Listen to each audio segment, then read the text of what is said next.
Entre Plougoulm et Sibiril, le Guillec se faufile jusqu'à la mer. Les algues vertes se développent dans son estuaire. C'est l'une des 8 baies recensées dans le plan anti-algues vertes du Finistère. Un schéma est donc bouclé pour regagner la qualité de l'eau. Mais ce schéma est insuffisant pour l'association Eaux et Rivières de Bretagne.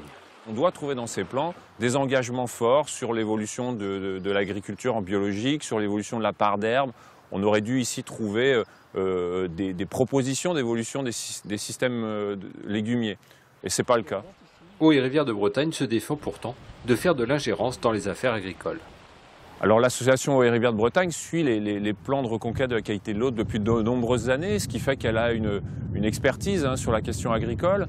Et puis ici, on a affaire à de l'argent public, et pas qu'un peu. Et, il y a près de 5 millions d'euros qui vont être engagés. Au syndicat d'eau du bassin Orne-Guillec, on préfère le consensus avec les exploitants agricoles plutôt que le respect de règles jugées parfois trop restrictives.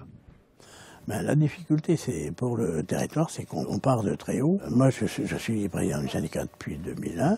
Et ben, je peux vous dire que quand on a démarré, on avait des teneurs en nitrate qui étaient pas piquées des verres. Peut-être qu'on est cabochard, mais le jour où les agriculteurs du secteur ont décidé de faire quelque chose, la plupart du temps, ils y vont. Et en termes de résultats, on n'aura pas à rougir par rapport aux autres, quoi. L'eau du Guillec a subi plusieurs pollutions accidentelles.